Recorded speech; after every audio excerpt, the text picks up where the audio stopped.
Hello students, welcome to my YouTube channel. आज के इस वीडियो में हम class 4 science chapter 10 air water and weather के बारे में पढ़ेंगे। तो इस चैप्टर में हम एयर और वाटर के बारे में सारी चीज़ें पढ़ेंगे और इसके अगले वाले पार्ट में हम वेदर को कवर करेंगे। तो चलिए इस वीडियो की शुरुआत करते हैं।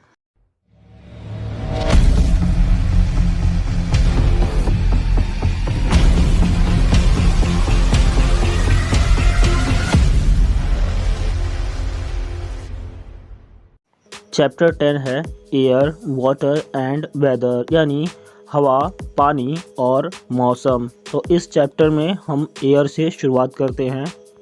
दिया है air, earth is surrounded by a layer of air called the atmosphere that protect us from the harmful rays of sun and outer space। यानी हमारी पृथ्वी यानी जिस पर हम रहते हैं वह कई सारे हवाओं के लेयर से मिलकर बनी है, जिन्हें हम एटमॉस्फेयर कहते हैं, जो हमें सूर्य के हार्मफुल रेस से और आउटर स्पेस से भी बचाता है। We know air is all around us, यानी हम जानते हैं कि हमारे चारों ओर हवा मौजूद होती है। It is a mixture of gases and also contain water vapour, smoke, dust and germs. यानी एयर कई सारे गैसों का मिक्सचर होता है, जिसके अंदर वाटर वेपर, डस्ट, स्मोक और जर्म्स भी पाए जाते हैं। It has wait and occupies space, यानी हवा के अंदर वजन होता है और हवा जगह भी घेरता है। The most abundant gas in the air is nitrogen and the most important gas in air is oxygen, which is our life supporting gas। यानी हवा का ज़्यादातर हिस्सा नाइट्रोजन है, जिसमें से जो हमें ज़रूरी होता है वह ऑक्सीजन होता है, जिसे लाइफ सपोर्टिंग गैस भी कहा जाता है। The air is composed of 78% nitrogen, 21% oxygen, 0.03% carbon dioxide gas and the remaining part is comprised by many other gases and water vapor। यानी हवा की कंपोजिशन में 78% नाइट्रोजन होता है, 21% यानी 21% ऑक्सीजन होता है और 0.03% कार्बन डाइऑक्साइड गैस होता है। इसके बावजूद जो जगह बच गया है वहाँ पर अदर गैसेस और वाटर वेपर भी रहते हैं। Carbon dioxide gas in air is needed by the plant for photosynthesis. यानी कार्बन डाइऑक्साइड गैस जो कि हवा में मौजूद होता है वो पौधों के लिए फोटोसिंथेसिस के दौरान ज़रूरी गैस होता है। कमेंट में बताइएगा कि कार्बन डाइऑक्साइड हमारे द्वारा छोड़ा जाता है या लिया जाता है। इसके बाद आगे दिया है हॉट एंड कोल्ड एयर, यानी ठंडी और गर्म हवाएं। Moving air is called wind, यानी जब हवा चलती है तो उसे वायु यानी विंड कहा जाता है। The temperature of atmosphere is not the same everywhere, यानी एटमॉस्फेयर में हवा का टेम्परेचर हर जगह एक जैसे नहीं होता है। Some layer are warm and some are cold. हवा की कुछ लहरें ठंडी होती हैं और कुछ गर्म होती हैं। The movement of air is affected by the heat, यानी हवा की मूवमेंट हीट के कारण प्रभावित होती है। Air get warmer with heat and become lighter. This light air rises upward, यानी जब हवा गर्म होती है तब वह हल्की हो जाती है और हल्की होने के साथ हवा ऊपर की ओर चली जाती है। As the air get cooler it become heavier and goes downward to replace the rising warm air. यानी जैसे ही हवा ठंडी होती है हवा भारी हो जाती है और वह नीचे की ओर गिरने लगती है, जो ऊपर आते हुए गर्म हवाओं को रोकने का काम करती हैं। This cyclic movement of air causes the wind to blow, और इसी के कारण हवा बहने लगती है। The fast and strong wind can cause storm, यानी जब हवा तेज़ी से बहती है तब वह आंधी लाने का काम करती है। The volume of air is expanded on heating, यानी जब हवा को गर्म किया जाता है तब वह फैल जाता है। यहाँ पर हम एक्टिविटी की मदद से समझेंगे कि जब हवा को गर्म किया जाता है तो क्या वह ऊपर जाता है। तो चलिए इसको देखते हैं। दिया है टेक ए बर्निंग कैंडल, यानी एक जलती हुई मोमबत्ती लीजिए। उसके बाद bring your hands close to the side of the flame, और उसके बाद अपने हाथों को जिस ओर मोमबत्ती की लौ जल रही है उस ओर अपने हाथ ले जाइए। You will observe that the air by side of the flame is not as hot as the air above, यानी आप दोनों तरह से देखेंगे कि जिस ओर हमने हाथ ऊपर रखा है तब वह ज़्यादा गर्म लग रहा है, और जब हम बगल से हाथ लगा रहे हैं तब वह ज़्यादा गर्म नहीं लग रहा है। इसका मतलब यह हुआ कि जलने से हवा ऊपर उठ जाती है, यानी air rises up when it heated. इसके बाद हम पढ़ेंगे कि सी ब्रीज और लैंड ब्रीज कब बनता है। इसके लिए हम एक एक्टिविटी से शुरुआत करते हैं। एक्टिविटी में दिया है टेक 2 सिमिलर बाउल्स, यानी 2 एक समान कटोरे ले लीजिए। Fill 1 bowl with water and another bowl with sand, यानी एक कटोरी में बालू ले लीजिए और दूसरे कटोरी में पानी ले लीजिए। उसके बाद keep the both bowl in the sunshine about 2 hours, और उन दोनों कटोरों को धूप में 2 घंटे के लिए छोड़ दीजिए। और उसके बाद after 2 hour use thermometer to measure the temperature of each bowls, यानी उसके बाद 2 घंटे के बाद आप थर्मोमीटर की मदद से दोनों कटोरे के टेम्परेचर को माप लीजिए। उसके बाद now place this 2 bowls inside the room for about an hour, यानी अब उन दोनों कटोरों को उठा करके 1 घंटे के लिए किसी रूम में रख दीजिए। Then after an hour check the temperature, और उसके बाद उन दोनों कटोरे के टेम्परेचर को नोट कर लीजिए। Record your observation in the following table, इस नीचे दिए गए टेबल की मदद से आप इसमें उस रिकॉर्ड को भरिए।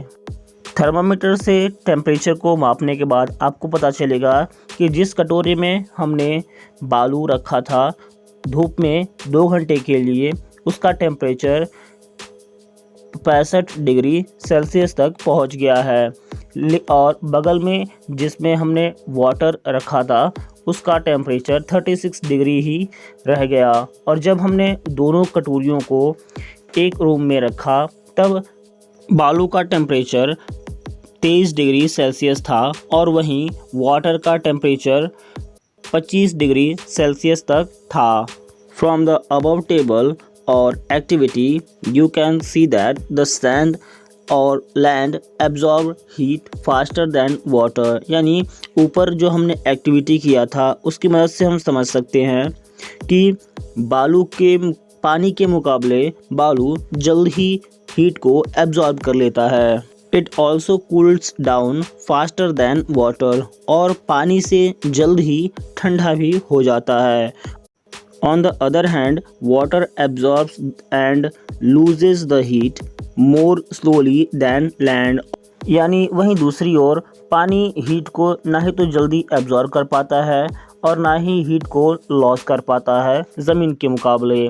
This difference of heat absorbing capacity of the land and the sea causes land breeze at night and sea breeze during day, और इसी हीट एब्जॉर्बिंग की कैपेसिटी की वजह से लैंड ब्रीज और वाटर या सी ब्रीज बन जाते हैं।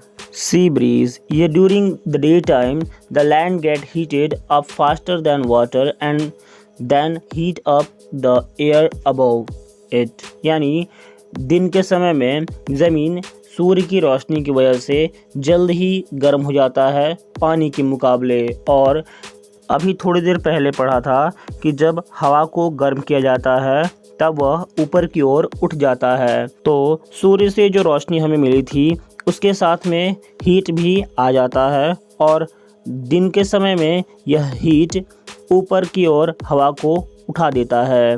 The air rises and the cooler air from the sea rushes to take its place at hot air is lighter than cold air, यानी जैसे ही हवा गर्म होती है और वह ऊपर की ओर उठने लगती है और ठंडी हवाएं भारी होने के कारण उसे नीचे की ओर ढकेलती हैं। Thus, cool breeze blows toward the land during the day, which is known as sea breeze. और ठंडी हवा नीचे की ओर बहने की वजह से दिन के समय सी ब्रीज बनता है।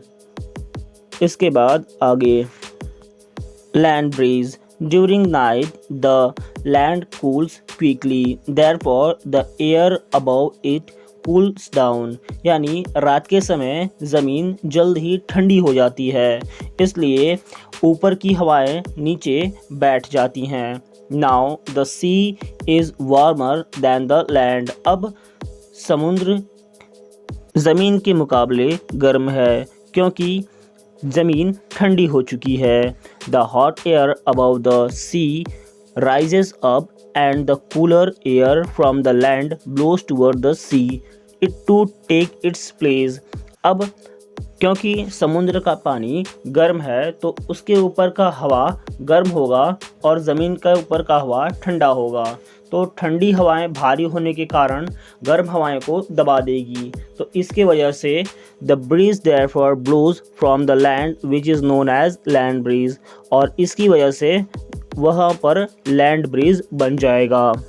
उसके बाद बगल में एक फैक्ट दिया है, the movement of hot and cold wind set conventional current, यानी जब हवा ठंडी या गर्म होती है तो यह कन्वेंशनल करंट के कारण होती हैं। इसके बाद आगे water is the most important and the most abundant compound on the अर्थ, यानी पानी सबसे महत्वपूर्ण और सबसे ज़्यादा धरती पर मौजूद कंपाउंड है। About 71% of the earth surface is covered with water, यानी धरती का लगभग 71% सरफेस पानी से घिरा हुआ है। Water is present not only in river, ocean, lake, ponds and wells but also found underground, यानी पानी केवल नदियों में, समुद्रों में, झीलों में, तालाबों में या कुएं में ही नहीं मौजूद होता है, यह ज़मीन के अंदर भी मौजूद होता है। It is even present in the air, यह यहाँ तक कि यह हवा में भी पानी मौजूद होता है वाटर वेपर के रूप में।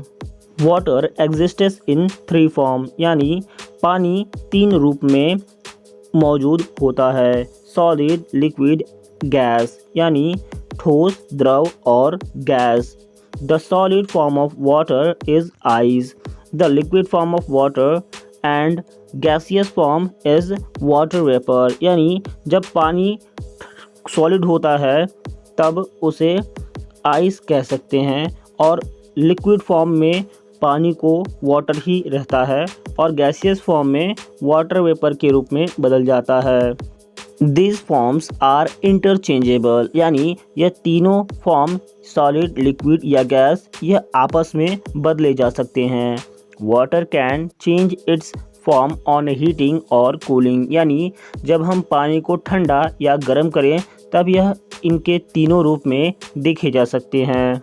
इसके बाद evaporation, the change of water to water vapour due to heating is called evaporation of water, यानी पानी को वेपर में बदलने के लिए जब उसे गर्म किया जाए तब इस प्रोसेस को इवोपरेशन ऑफ वाटर कहते हैं।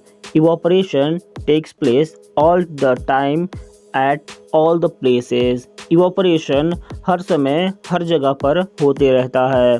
Sometime it's fast and sometime it's slow. कभी कभी यह जल्दी जल्दी होता है और कभी कभी यह धीरे धीरे होता है। यहाँ पर हम देखेंगे कि कौन कौन से फैक्टर हैं जो पानी को जल्दी जल्दी वेपर में बदलने या धीरे धीरे पानी को वेपर में बदलने से क्या हो सकता है। दिया है factor affecting evaporation. Evaporation is slow process but it become faster in conditions, यानी कुछ ऐसे कंडीशंस होते हैं जिसमें इवापोरेशन जल्दी जल्दी होने लगता है, वैसे तो यह धीमा प्रोसेस है। तो 4 ऐसे कंडीशन होते हैं जिसमें इवापोरेशन जल्दी जल्दी होने लगता है। पहला कारण है द वेदर इज़ विंडी, यानी मौसम हवादार है।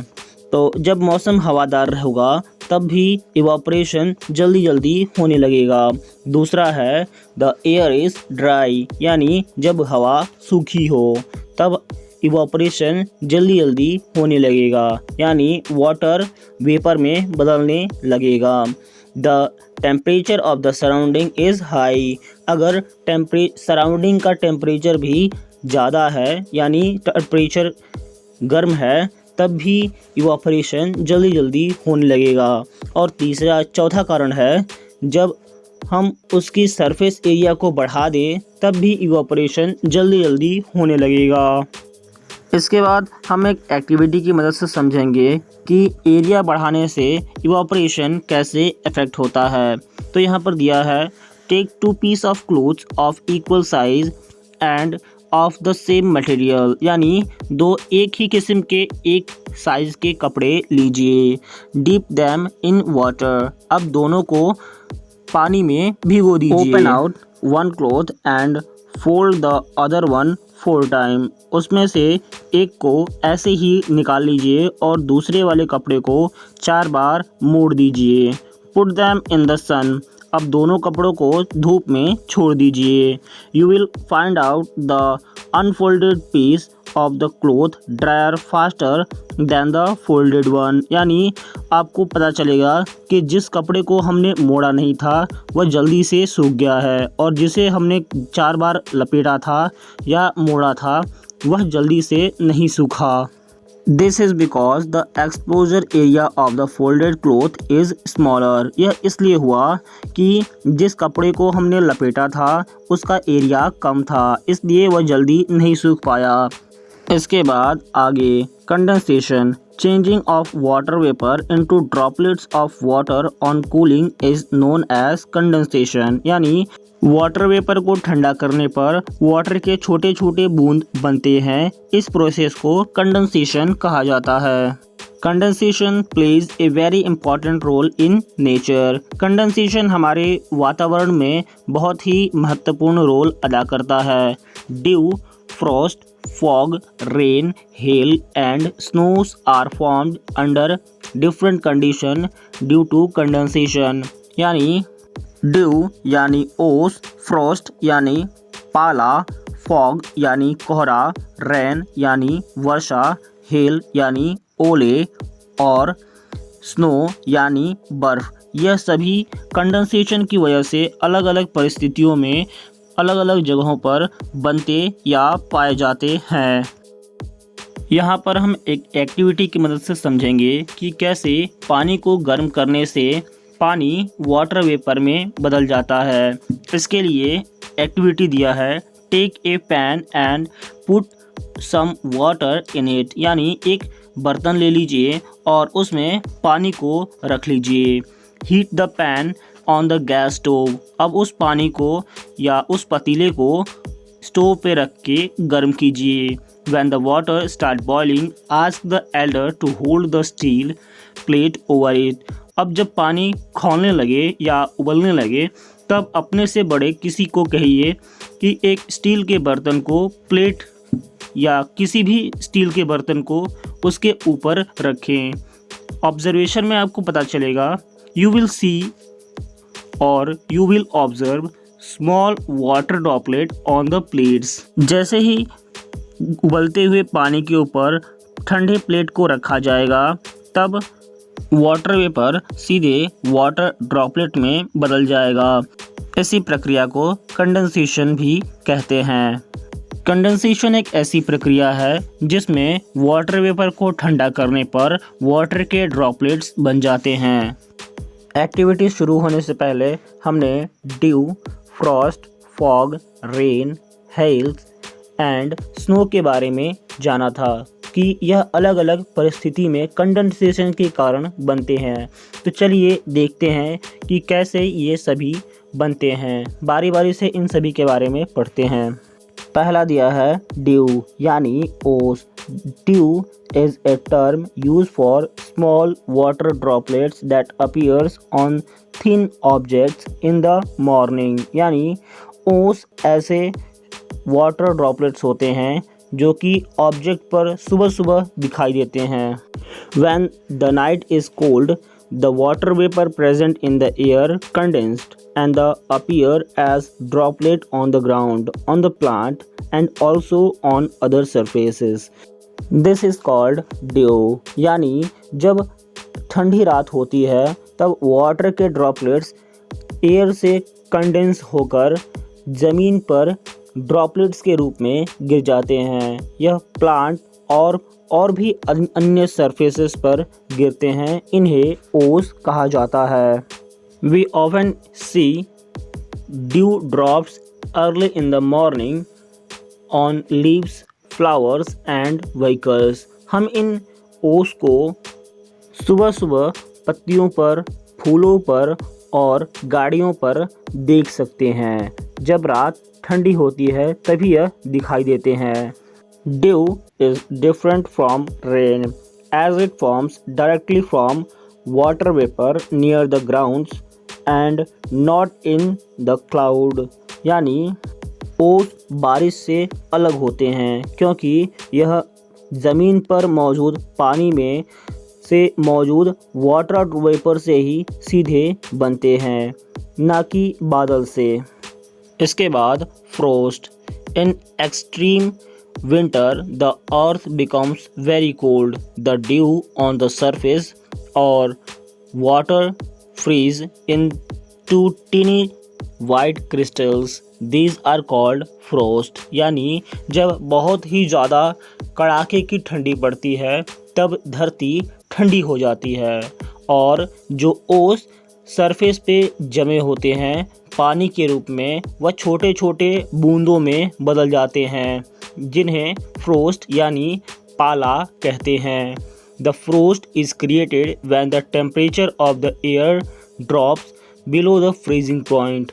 यानी वाटर वेपर फ्रोस्ट में बनने के लिए फ्रीजिंग पॉइंट से नीचे आने चाहिए तभी फ्रोस्ट बनते हैं। इसके बाद फॉग यानी कोहरा। The fog forms in winter season when the water vapor condenses on the dust particles just above the ground to form a thick cloud। यानी कोहरा तब बनता है जब वाटर वेपर जो कि डस्ट पार्टिकल के साथ ज़मीन पर मौजूद होता है वह साथ में मिलकर एक घना बादल बना लेते हैं। यह ठंडियों के मौसम में बनते हैं। It is sometimes called low cloud because it is formed close to the ground।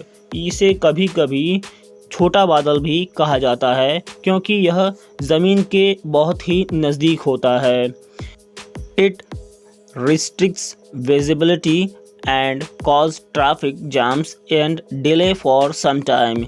यह जहाँ पर मौजूद होता है वहाँ पर दिखाई देना कम हो जाता है और ट्रैफिक जाम्स लग जाते हैं और हमें देरी हो जाती है।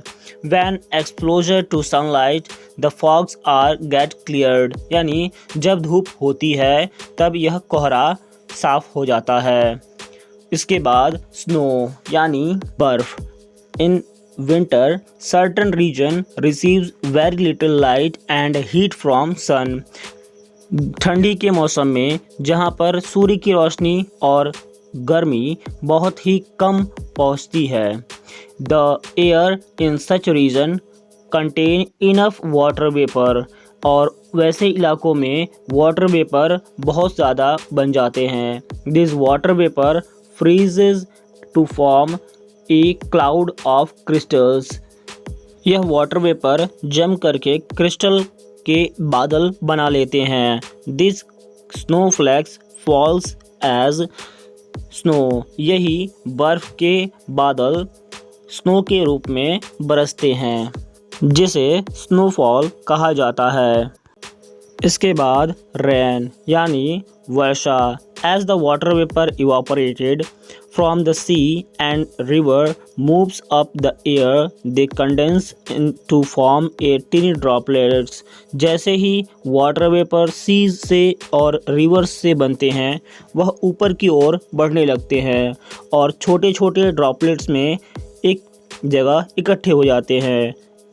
As the cloud forms of teeny drops rises higher, more moisture condenses and get collected on the teeny water droplets, forming a large cloud।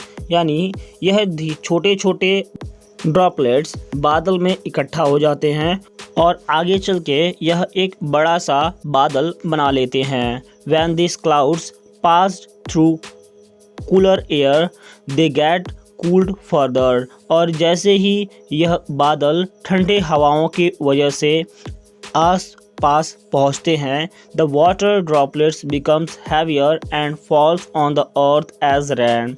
और उसके अंदर के मौजूद ड्रॉपलेट ठंडे होने के कारण नीचे की ओर गिर जाते हैं और यह बारिश के रूप में धरती पर गिरते हैं। This process is called precipitation, और इस प्रक्रिया को प्रिसिपिटेशन कहा जाता है। In most parts of the India summer is followed by the rainy season. यानी भारत के ज़्यादातर जगहों में गर्मी के बाद बरसात का मौसम आता है। इसके बाद हेल यानी ओला। Hail is formed when falling rain droplets become in the contact of very cold air and freezes into ice ball। Hail यानी ओला तब बनते हैं जब बारिश की बूंदें कुछ ठंडी हवाओं से या बहुत ही ठंडी हवाओं से टकराती है और वहीं पर बर्फ़ बन जाती है या फ्रीज़ हो जाती है और वह आइस बॉल के रूप में ज़मीन पर गिरने लगते हैं। This balls of ice falling on the ground is called hailstones. और यह बारिश या बर्फ़ के जो बॉल बने हैं वह जब ज़मीन पर बरसते हैं तो उन्हें ओला की बरसात या ओला गिरना कहा जाता है। This causes damage to the crops. और यह ओले फसल को नुकसान पहुंचाते हैं। इस वीडियो में इतना ही। इसके अगले पार्ट में हम पढ़ेंगे कि पानी में कितने प्रकार के इम्प्योरिटीज़ पाए जाते हैं और इन्हें कैसे साफ़ किया जाता है। इसके साथ ही हम अंडरग्राउंड वाटर और वेदर फोरकास्टिंग, वाटर साइकिल, ये सारी चीज़ें को पढ़ेंगे। तो इस वीडियो में लास्ट तक बने रहने के लिए धन्यवाद। मिलते हैं अगले वीडियो में।